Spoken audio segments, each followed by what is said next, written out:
Hi friends, ಈಗ ನಾನು ಮೊಬೈಲ್ನಲ್ಲಿರುವಂಥ ಆ್ಯಪ್ಸ್ಗಳನ್ನು ಯಾವ ರೀತಿಯಾಗಿ ಡಿಲೀಟ್ ಮಾಡೋದು, ಯಾವ ರೀತಿಯಾಗಿ ರಿಮೂವ್ ಮಾಡೋದು ಅಂತ ತಿಳಿಸ್ಕೊಡ್ತಾ ಇದ್ದೀನಿ.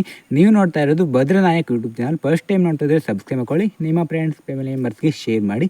ಈಗ ಬನ್ನಿ ಯಾವ ರೀತಿಯಾಗಿ ಮೊಬೈಲ್ನಲ್ಲಿ ಇರುವಂಥ ಆ್ಯಪ್ಸ್ಗಳನ್ನು ಡಿಲೀಟ್ ಮಾಡೋದು ಅಂತ ನೋಡೋಣ. ಫ್ರೆಂಡ್ಸ್, ನೀವು ಯಾವ ಆ್ಯಪನ್ನು ಡಿಲೀಟ್ ಮಾಡಬೇಕು ಅಂತ ಇದ್ದೀರಾ ಆ ಆ್ಯಪ್ ಮೇಗಡೆ ಲಾಂಗ್ ಪ್ರೆಸ್ ಮಾಡಿ. ಈಗ ನಾನು ಗ್ಯಾಲಕ್ಸಿ ರೀಚಾರ್ಜ್ ಅಂತ ಇದೆ ಅಲ್ವಾ ಫಸ್ಟಲ್ಲಿ, ಅದನ್ನು ನಾನು ಡಿಲೀಟ್ ಮಾಡ್ತೀನಿ. ಆ ಒಂದು ಆ್ಯಪ್ ಮೇಗಡೆ ನೋಡಿ ಲಾಂಗ್ ಪ್ರೆಸ್ಸನ್ನು ಮಾಡ್ತೀನಿ. ಲಾಂಗ್ ಪ್ರೆಸ್ಸನ್ನು ಮಾಡಿದಾಗ ಶೇರ್ ಆ್ಯಪ್ ಇನ್ಫಾರ್ಮೇಷನ್ ಅನ್ಇನ್ಸ್ಟಾಲ್ ಅಂತ, ಈಗ ಲಾಸ್ಟಲ್ಲಿ ಅನ್ಇನ್ಸ್ಟಾಲ್ ಇದೆ, ಅದ್ರ ಮೇಗಡೆ ಕ್ಲಿಕ್ ಮಾಡಿ.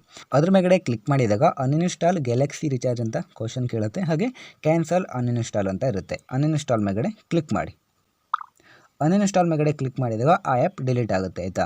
ಈಗ ನೋಡಿ ಆ ಒಂದು ಆ್ಯಪ್ ಈಗ ಇಲ್ಲ, ಹಾರೋಗಿದೆ. ಫ್ರೆಂಡ್ಸ್, ಈಗ ಗೊತ್ತಾಯ್ತಲ್ವಾ ಯಾವ ರೀತಿಯಾಗಿ ಮಾಡೋದು ಅಂತ. ನಿಮಗೆ ಈ ವಿಡಿಯೋದಲ್ಲಿ ಏನೇ ಡೌಟ್ ಇದ್ದರೂ ಕಾಮೆಂಟ್ ಮಾಡಿ. ಬೇರೆ ಯಾವುದಾದ್ರೂ ವೀಡಿಯೋಸ್ಗಳು ಬೇಕು ಅಂತಂದ್ರೂ ಕೂಡ ಕಾಮೆಂಟನ್ನು ಮಾಡಿ. ಮುಂದಿನ ವಿಡಿಯೋದಲ್ಲಿ ಮತ್ತೆ ಸಿಗೋಣ. Thanks for watching. Bye bye.